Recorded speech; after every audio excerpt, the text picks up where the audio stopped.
Petit. Et but. Oh, chute. Oh, une grosse chute ici à droite de la route. Zinedine. Oh non, pas ça. Pas aujourd'hui, pas maintenant, pas après tout ce que tu as fait. Allez, dedans, allez. Il s'appuie comme un gros, comme un Allez, champion il peut du monde. réussir, allez. Il va le faire, il va le faire. Il va faire marche tranquille au championnat du monde de Paris. Oh, et attaque de Villarmont, Je crois qu'après avoir vu ça, on peut mourir tranquille. Enfin, le plus tard possible, mais on peut. Ah, c'est super. Eh ben, bienvenue à tous et à tous, bienvenue sur Sport 39, très heureux de vous retrouver pour notre émission hebdomadaire.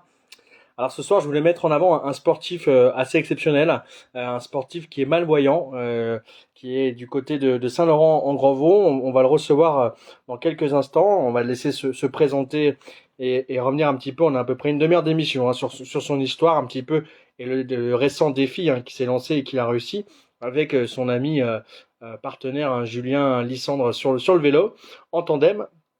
Juste avant de débuter, j'avais juste trois petites infos à vous donner. Mardi soir, donc c'était donc avant-hier, Jura Moré en tennis de table s'est imposé face à Saint-Denis 3-0 à domicile. C'était la dernière journée de Pro A, donc du coup ils terminent quatrième de la phase régulière et du coup ils se qualifient pour les playoffs. Alors la date n'a pas encore été définie, mais ils vont jouer contre Henbon qui est premier du championnat. Donc match difficile à venir pour les Jurassiens. En plus, il leur manque leur joueur sud-coréen qui est numéro 12 mondial, je crois, maintenant. Donc mission difficile pour eux, en tout cas on y croit. Je vous donnerai des infos quand ça aura lieu. Et puis pour terminer, je vais juste revenir aussi sur ce week-end. Je crois que c'est la dernière journée de basket et il va y avoir des jubilés pour trois Jurassiens, Ludovic Arbet et François Favre de Poligny et Gilles Mouget aussi pour Salins. Donc trois grands basketteurs du Jura. On va essayer de les avoir la semaine prochaine pour revenir un petit peu avec eux sur leur parcours. Parce que c'est vrai qu'ils ont parcouru des centaines de salles dans toute la région, la nationale, donc c'est grands sportifs, donc on va revenir avec eux là-dessus sur leur parcours la semaine prochaine. On va commencer le live avec Alexis. Si vous avez des questions, n'hésitez pas à les poser en commentaire et on est parti pour la petite demi-heure.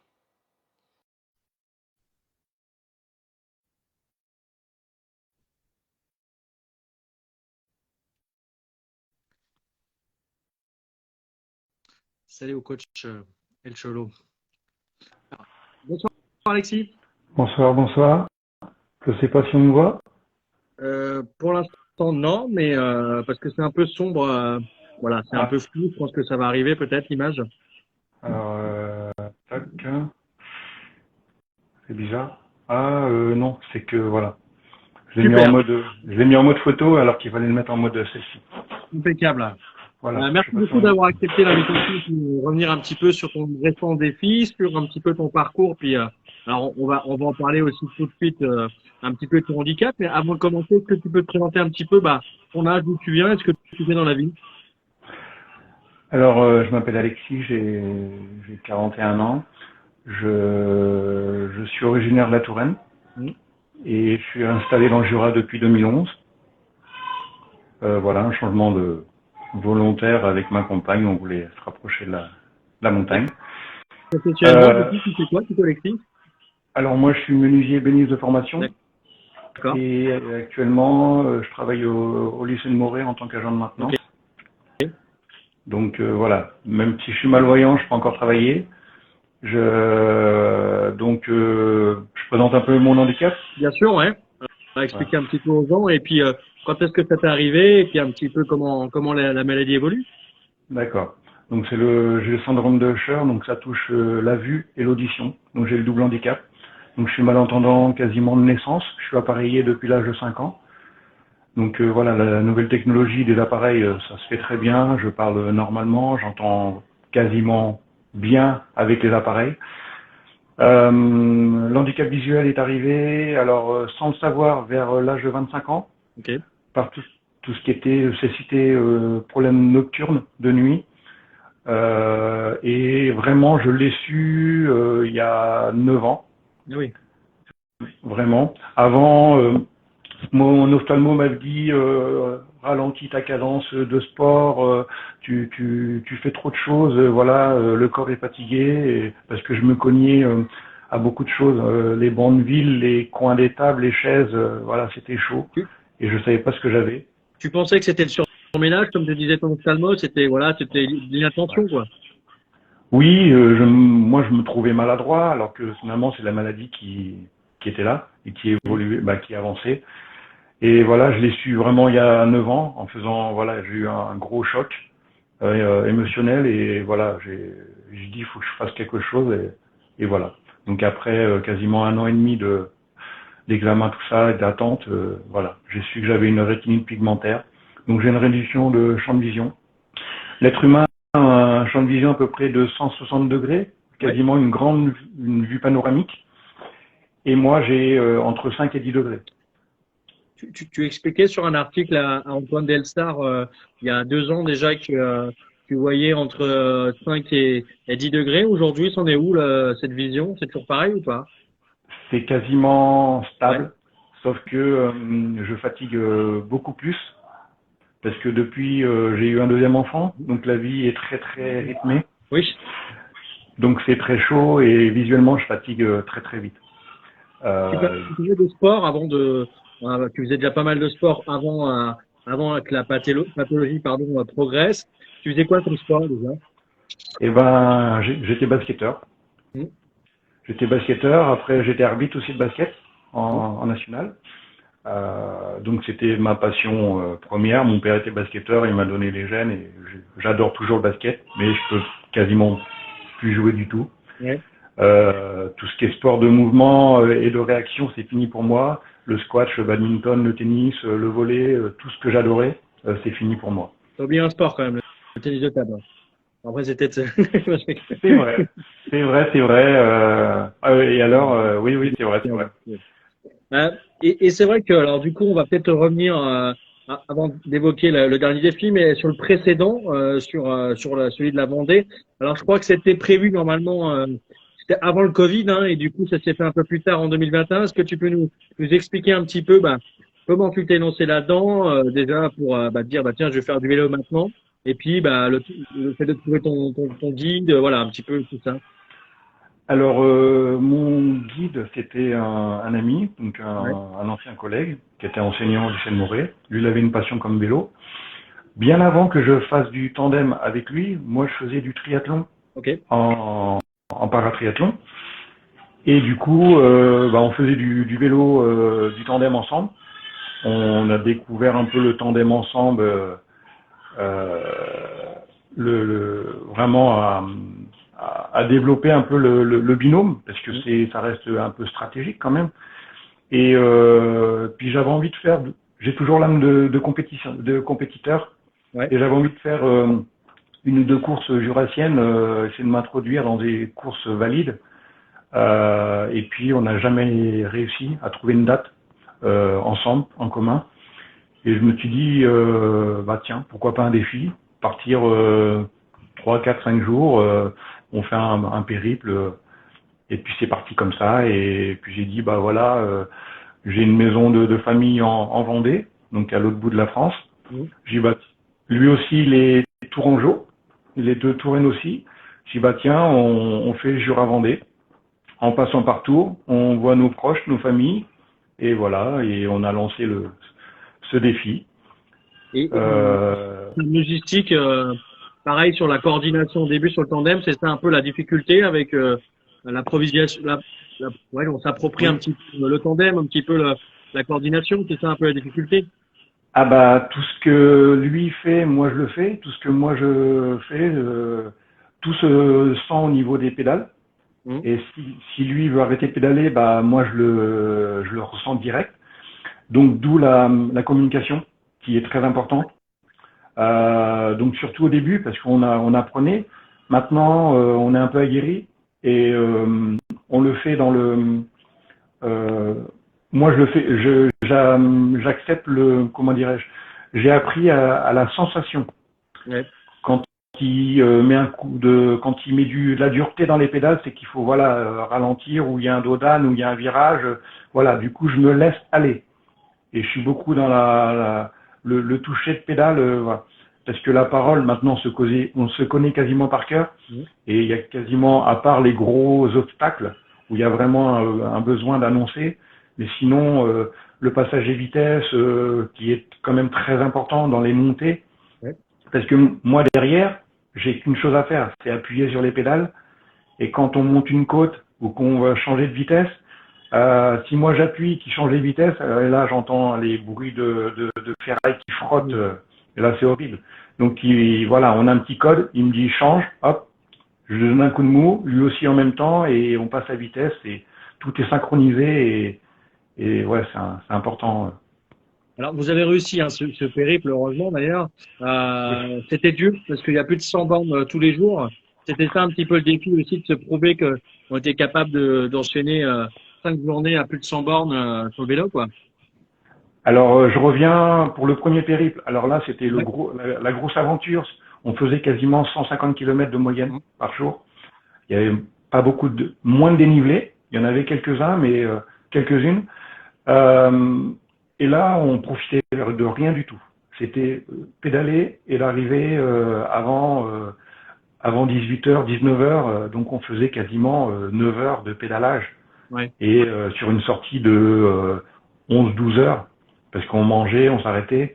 Et là, c'était pas du tout un plaisir parce que je profitais pas de Julien, je profitais pas du paysage, on pouvait pas s'arrêter, prendre un petit café, un chocolat, rien du tout. C'était le regret du premier périple. Et du coup, on en tirait une conclusion, c'est qu'on allait diminuer les kilomètres. Et on était parti sur 100 kilomètres. À contrario, bah, il y avait le dénivelé. Donc du coup, voilà, on montait quasiment 1200 mètres de dénivelé tous les jours, en tandem avec une carriole. Donc voilà, il y a, je sais pas, 35 kilos derrière. Donc ça a amené un petit peu de difficulté. Après, physiquement, ça allait, on est sportif, ça l'a fait. Il y a juste, voilà, c'était dur, mais c'est pas infaisable. Et pour tout le monde, voilà, c'est pas, on n'est pas des surhumains et voilà, ça reste, on l'a fait à notre cadence. On a pu s'arrêter comme on le souhaitait, malgré la météo qui était pas du tout avec nous. Alors, pour bien expliquer aux gens, là, tu évoques le deuxième défi. Oui. Hein, Alexis, on Oui. va revenir, mais c'est vrai que, juste pour terminer sur le premier, après on bascule, mais avec le recul, tu dis, en fait, c'était quoi l'objectif du premier défi? C'est se prouver à soi-même que tu étais capable de faire une distance pareille, non, c'était quoi? Alors, c'était plus un partage humain avec Julien et tout en gardant l'esprit sportif, donc notre passion pour le vélo. C'était vraiment un partage de ce côté-là. Je voulais en parallèle faire de la sensibilisation à chaque étape de ville avec les communes qui nous accueillaient, mais ça devenait une grosse logistique de préparation. Donc voilà, j'étais un peu aventureux de ce côté-là. Je le ferai un jour parce que je pense qu'il y a besoin de communication, il y a besoin de sensibiliser. Beaucoup de gens, voilà, la problématique de mon handicap, c'est qu'il est invisible. Donc les gens ne comprennent pas. Ouais, tandem, c'est cool les gars. Ouais, le gars derrière appuie pas. Voilà, on nous prend un peu parfois pour des losers, des feignants. Et voilà, ils posent pas trop la question, le pourquoi du comment. Et c'était physique quand même le tandem parce que en montée, on n'est pas tout seul, on peut pas se permettre de faire de la danseuse, on n'a jamais de repos, on peut pas se détendre les jambes comme on veut. Voilà, il y a à peu près 150-160 kilos à monter. En descente, bah oui, on a l'élan, mais il faut envoyer le bolide. Donc voilà, c'est pas vraiment du repos en permanence. Pour en avoir fait une fois, c'est vrai que c'est assez particulier quand même le tandem. Hein, j'invite d'ailleurs ceux qui peuvent essayer un jour. Avant de revenir un petit peu sur les raisons qui vous ont poussé à se lancer dans une deuxième aventure, je vais juste faire un petit zoom, un petit focus sur l'association que tu mets en avant, c'est Deux Visions, une même passion. Est-ce que tu peux nous en dire un petit peu plus? Alors, l'association, je l'ai créée parce que j'avais remarqué, donc c'était 2-3 ans après l'annonce de ma maladie, je me suis dit, bah, j'avais j'avais rencontré beaucoup de personnes qui avaient la même maladie que moi, mais qui ne faisaient rien. Ouais. Ils se sentaient reçus de la société. Il n'y a plus rien pour moi, je peux rien faire. Et là, j'ai dit non, il y a quand même quelque chose à faire. Ils étaient tous enthousiastes de mon parcours, que j'ai pu me relancer dans le sport. Bien sûr, j'ai eu un trou noir, un moment sombre, de grosses remises en question. Et je voulais prouver, par mon parcours, que c'était possible de se relancer, de se redonner un peu de baume du cœur et de relever la tête, d'avancer et de ne plus reculer et de plus morfondre. Et voilà, j'ai pu relancer quelques personnes. Ça reste petit, mais c'est une victoire. Avec l'association, on a pu retrouver 2 guides pour 2 déficients visuels. On a eu quelques guides qui se sont proposés pour accompagner des déficients visuels, mais ça reste difficile parce que c'est vraiment un réseau très renfermé. Les personnes sont vraiment pas très ouvertes. Qu'est-ce qu'ils prennent les guides, justement, enfin les athlètes, se dire bon bah je vais me reconvertir guide pour athlètes malvoyants? Alors c'est plutôt l'inverse. Ouais. C'est plutôt les déficients visuels qui se sentent vraiment renfermés parce que au niveau société, voilà, on les laisse un petit peu dans leur déni et du coup ils ont plus confiance en personne et du coup ils s'ouvrent plus et ils savent pas qu'il y a des choses qui sont adaptées pour nous les déficients visuels, que ça soit compétition, loisir ou même pour le plaisir. Tout est réalisable. Il y a plein de sports, plein d'activités où on peut faire des choses à deux. Les guides, c'est plus ceux qui ont eu une carrière solo, ouais, et qui d'ailleurs se battent. Cyril Viennot, hein, le Deloitte, hein, pour parler de lui, hein, pour le média, hein, qui s'est lancé là-dedans. Hein. Bien sûr. Thibaut Rigodos a été notre parrain de l'association. On l'a aidé financièrement à sa saison l'année dernière. Voilà, donc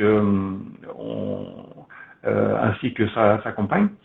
Voilà, Cyril Viennot, ouais, chapeau, parce que je l'avais vu à un triathlon à Auxonne, à côté de Dijon, et je crois que c'était en 2016-2017 où il a été champion du monde, et ouais, là j'ai découvert ce personnage, et voilà. Je suis pas jaloux, mais de Thibaut, mais voilà, qui profite de lui, et tant mieux, et c'est un gros duo, un bon duo, et je pense qu'ils vont aller loin à Paris l'année prochaine. Je vois qu'il y a des questions qui tombent, on va les poser, mais d'ailleurs, hein, si vous en avez d'autres, n'hésitez pas à les poser en commentaire. Vincent qui dit à quand on défile sur nos pistes de ski de fond, un marathon des neiges avec un chien devant pour t'épauler, ça te tente ou pas? Oui, avec Vincent, on a presque prévu de faire une course de ski de joie avec ses chiens, donc c'est du ski de fond avec des chiens nordiques. Cette année, mais il n'y a pas eu beaucoup de neige, donc voilà, un peu manque d'entraînement, voilà, un peu manque de motivation, mais oui, pourquoi pas, c'est un de mes défis, donc pas de souci, Vincent, il y a pas de problème. Pour basculer sur le deuxième défi, alors c'est vrai que tu l'as dit tout à l'heure, hein, l'idée c'était de faire un peu moins long, plus près et profiter et sensibiliser davantage. Alors vous êtes parti, je crois que c'était le 13 avril de la place de la mairie et ça a duré 4 jours, c'est ça le défi? Oui, le 13 avril de 5 jours du coup. Et voilà, on a pu partir, profiter de jolis coins de montagne en France. Donc les étapes étaient Lausanne, Annemasse, Chambéry, et là on remontait à Nantua et le Haut-Jura. Et voilà, on l'a appelé le Tour des 10 lacs parce qu'on passait aux abords de 10 lacs. Et voilà, on a une belle carte en France, des beaux paysages. Donc voilà, on a profité. Bon, la météo était pas vraiment avec nous parce qu'on avait un peu de tout, de la neige, du brésil, de la pluie, du froid, du brouillard. Ouais, c'était un petit brin de soleil, mais bon, c'est l'aventure, comme je disais à Julien, l'aventure, c'est l'aventure. C'est une belle chanson, ça d'ailleurs, hein, ça me fait penser. Ouais. Il y a une question de Maïka, une grande joueuse de handball, hein, qui joue à Lons sur National 3, meilleure buteuse du club, et d'ailleurs qui a eu un bel article dans le Progrès hier, enfin c'est aujourd'hui, je crois. Est-ce que c'est possible qu'en loisir, peut-être, que tu prennes le basket, de temps en temps tu ailles t'entraîner, est-ce que ça peut être possible ou pas avec ton handicap? Alors j'ai fait La dernière fois que j'ai fait du basket, c'était il y a 4-5 ans par là. C'est difficile pour moi parce que j'ai pas de vision périphérique. C'est comme si je jouais au basket avec des jumelles. Donc vraiment mon champ de vision est très très très serré et j'aurais du mal à avoir une vision de près et de recevoir un ballon. Ouais, il faut vraiment que je sois en face, pile poil au bon moment. Faut pas que j'ai de défenseur. Voilà, du coup c'est pas amusant, c'est pas amusant pour moi. Par contre, voilà, marquer des paniers en solo comme des lancers francs, faire un Lucky Luke, tout ça, je pense que je peux encore. Voilà, c'est comme le vélo et la pétanque, hein, ça revient très vite. Mais ouais, ça me manque beaucoup parce que j'en ai fait pendant 25 ans, donc voilà ça. Mais malheureusement non, ça serait trop fatigant pour moi à chercher où sont les joueurs, les adversaires, les coéquipiers, voilà. Avec Sur regret. sur votre périple, pardon, Alexis, j'ai vu à un moment donné, je crois que c'était en haut d'un sommet où vous êtes un petit peu perdu avec le GPS. Je lis en même temps un petit peu ton récit hein, sur votre Ouais. page. C'est ça un petit peu. Déjà que toi, tu as du mal à voir, alors si en plus ton guide il te perd. Ouais, c'était un peu là donc c'était avant Nantua, on est monté un col, on était à 20 km de l'arrivée et on monte un col vers 1200 mètres voilà, le brouillard était un petit peu dense et puis il devient très épais et là le compteur GPS, il nous dit bah voilà, il faut aller tout droit. Puis Julien il me dit mais c'est des caillasses. Bon bah on y va. Puis là non, c'est pas possible. Il y a plus de route. C'est barré quoi. C'est un terrain miné. Je dis oh là là, il me dit bah tiens le tandem, j'allais voir un peu plus près. Donc moi je tiens le tandem, je voyais rien du tout, c'était très épais. Il faisait 2 degrés, c'était limite de la neige, on était gelés. J'avais les pieds, les mains gelés. Julien me dit tiens le tandem et là je sais pas, ça dure 5 minutes, mais pour moi ça a duré une demi-heure. Je trouvais le temps long, je voyais rien. Et là, j'entends une voiture qui arrive. Elle fait une marche arrière et là, boum. Elle s'est pris un poteau, une poubelle, j'en sais rien. Et, ouah, j'ai dit, ça va être chaud le retour. Bon, j'étais rassuré, on avait la 4G encore. Donc, on pouvait avoir un repli de secours. Mais j'ai fait un peu le tour de moi-même parce que je me posais énormément de questions. Je dis, waouh, c'est chaud. On fait le tour, on a des moments de faiblesse quoi dans ce moment-là parce qu'on est tout seul au milieu de nulle part. Mais voilà, on est redescendu. Il fallait faire demi-tour. On est redescendu et là, toute balle. Si on était fatigué. Vas-y. Pardon, excuse-moi, Non. je coupe, Oui, malheureusement, le temps passe. Oui, je parle beaucoup. Non, le temps passe trop vite. Hein, Ouais. Pendant tout ce périple, il y a eu beaucoup de rencontres. Comment ça s'est passé vous êtes allé chez l'habitant, c'était programmé ou c'était à l'instinct? Comment ça s'est passé cette organisation? Alors c'était programmé. Donc il y avait 2 nuits où c'était donc on allait chez un ami à moi et chez une copine à Julien et 2 autres en Airbnb. Et oui, c'était programmé. Ça serait peut-être un prochain défi. C'est vrai que moi, c'est la problématique d'être malvoyant et malentendant, c'est qu'il me faut de la logistique. Mes appareils, il faut que je les charge, donc il me faut de l'électricité.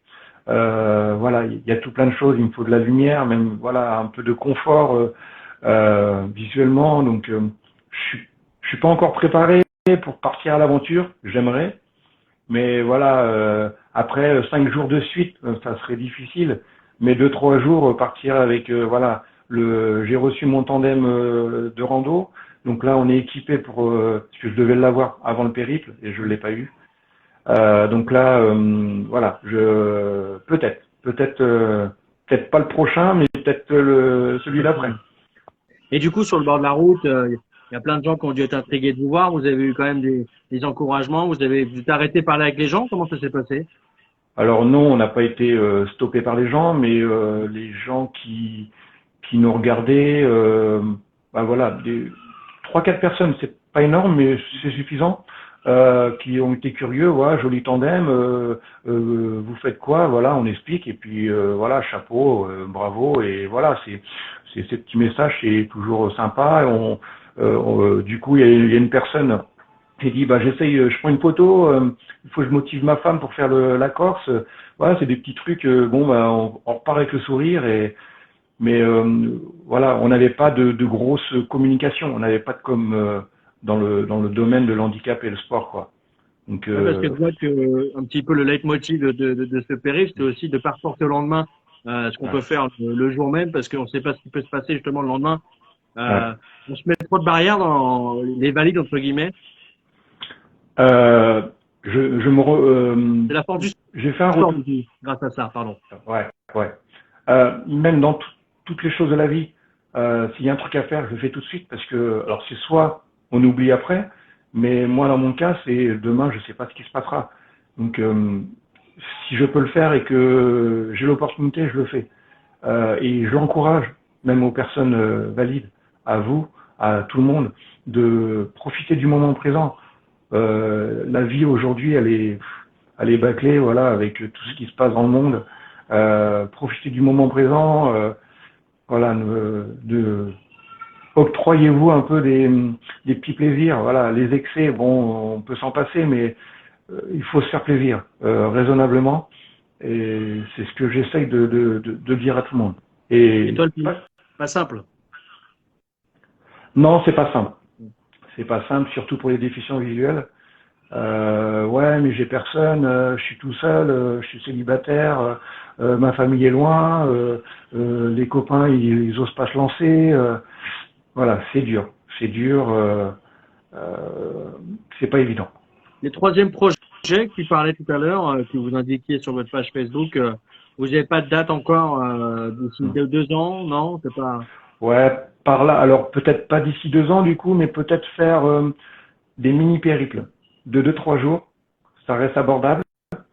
Et là, comme moi derrière, j'ai que ça à faire, de pédaler et de regarder un peu le paysage.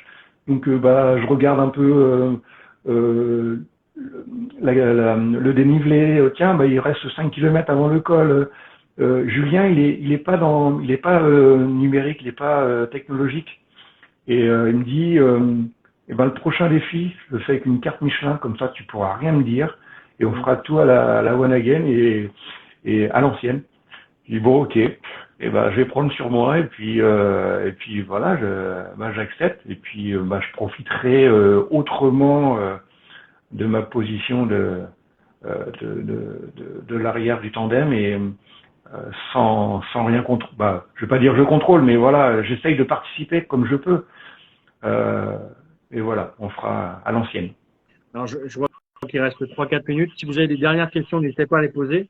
Moi, j'en ai une dernière qui me vient à l'esprit. Je me dis, si j'ai envie d'aider quelqu'un, un malvoyant ou un déficient visuel total. Alors, moi, j'habite dans la région de Vienne-en-Isère, mais je pense aussi aux Jurassiens qui nous suivent. Comment on fait pour peut-être donner de son temps sur quelques jours de course ou peut-être quelques moments avec des personnes malvoyantes? Après, ça dépend l'activité. Soit c'est du tandem, du paddle, de la course à pied, de la marche, voilà, des trucs tout ça. Voilà, vous rentrez en contact avec cette personne, vous échangez. Bien sûr, le valide. Questions qui peuvent nous aiguiller vers des personnes comme ça ou pas? J'ai pas compris. Il n'y a pas des associations qui peuvent nous aiguiller, alors à part la tienne, mais d'autres qui peuvent nous aiguiller sur des sportifs en recherche de Si, il y en a. Alors après, ils sont comme nous, ils sont très localisés, pas forcément développés comme des grosses associations. Et après, ça reste tout simple. Après, c'est une question de feeling. Bien sûr, le valide, il va falloir qu'il se mette dans la demande de la personne déficiente visuelle, d'être disponible, d'aller peut-être le chercher, peut-être donc et après de mettre en pratique l'activité, que ce soit en compétition ou vraiment une fois par semaine ou voilà, il faut un échange au début et voilà, dire le bénéfice il est vraiment humain avant tout que sportif sur ce genre de rencontre. Bien sûr, c'est beaucoup un partage humain parce que j'avais une personne qui m'avait dit ouais, qu'est-ce on s'en prend plein la face quand on accompagne un déficient visuel parce que forcément on parle de la maladie ou parfois on peut parler de la vie de tous les jours et on se rend compte de la difficulté du malvoyant parce que on pense qu'il va voir le caillou ou une branche, finalement rien du tout parce que quand on est malvoyant, on est concentré. Quand on parle à quelqu'un, on est content, mais on peut pas parler, regarder la personne. C'est difficile. On peut pas faire deux choses en même temps. Et les gens, ils sont, du coup, ça les responsabilise. Ils se sentent, du coup, ouais, il faut pas que je fasse de conneries parce que le but, comme moi je dis à mes guides, j'ai pas dans mes courses. Là, comme dimanche, je vais faire participer au trail trail de Morbier. Oui. Avec une copine, je vais faire les 13 kilomètres. Et comme je l'ai dit, j'ai pas de chronomètre. C'est juste qu'on arrive à la ligne d'arrivée et pas blessé. Voilà, c'est tout ce que, voilà, c'est mon souhait. Et après le chrono, ça vient, voilà. Je reviens, donc voilà, pas de chrono pour l'instant. On verra l'année prochaine. En tout Voilà. cas, on te souhaite plein de bonnes choses pour cette course et puis pour la suite de tes défis.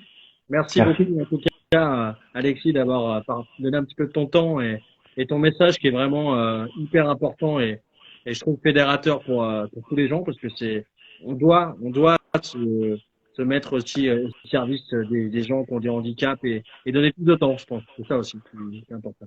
Oui, c'est vrai. Après, c'est pas donné à tout le monde. Tout le monde n'a pas la faculté d'aider, d'être aidant. Voilà. Ce que je souhaiterais, c'est qu'on n'ait pas un regard négatif, qu'on nous arrête de nous préjuger parce qu'on a un handicap visuel et qu'on a tout pour nous. Non, on n'a rien pour nous. On a que des adaptations et nous on s'adapte plus au monde valide que vous. Les valides s'adaptent en fonction de nous. Donc c'est déjà difficile pour nous et qu'on en rajoute un coup de massue, c'est dur. Ouais. Mais voilà, j'ai appris à être courageux parce que je l'étais pas quand j'étais dans le monde valide. Et voilà, courageux, battant, lancer des défis comme ça parce qu'avant je l'étais pas du tout et voilà. Alors des fois, il y en a qui disent pour terminer parce que je vois que le temps file, mais que le handicap des fois donne plus de force qu'avant, comme tu viens de le dire, mais que ça change un homme, mais que il y en a qui regrettent pas d'avoir le handicap parce que justement ils ont changé, ils se sentent mieux. Ah, c'est clair, parce que moi j'étais basketteur, j'étais bien dans mon petit gymnase l'hiver au chaud à jouer au basket et là faire du triathlon, faire du ski, même faire mes premières courses de triathlon, je l'ai fait à Vouglan, sous des trompes d'eau. Je dis mais jamais j'aurais fait ça de ma vie, jamais j'aurais fait couru faire un trail aux rousses de 23 km. C'est pour les tarés quoi. Et alors je dis pas que je suis un taré, mais du coup j'ai réussi. Et puis on sort de ce concours, ce cocon tranquillou. Et du coup on devient courageux et on enlève un certain ego. Et voilà, je regrette pas. Alors voilà, j'ai les regrets d'avoir la maladie, mais du coup tout ce que j'ai fait, je suis heureux quoi. En tout cas, c'est une belle leçon, c'est une belle leçon de courage que tu nous donnes ce soir. Donc merci beaucoup Alexis pour ce témoignage. Merci beaucoup. C'est une bonne soirée puisqu'elle n'est pas terminée, comme tu me l'as expliqué avant l'émission. Donc bon courage, bonne journée. Et puis à très bientôt en tout cas, c'était un plaisir de t'avoir. Merci beaucoup, c'est gentil. Puis à très bientôt. Merci beaucoup. Salut. Au revoir. Alors merci Alexis pour son témoignage, c'est vrai, très très bouleversant, très prometteur pour donner du courage pour celles et ceux qui veulent se lancer là-dedans et avoir cet état d'esprit qu'il avait, qui nous a transmis un petit peu ce soir. Donc vous pourrez retrouver d'ailleurs cette émission dès demain sur YouTube, je partagerai le lien.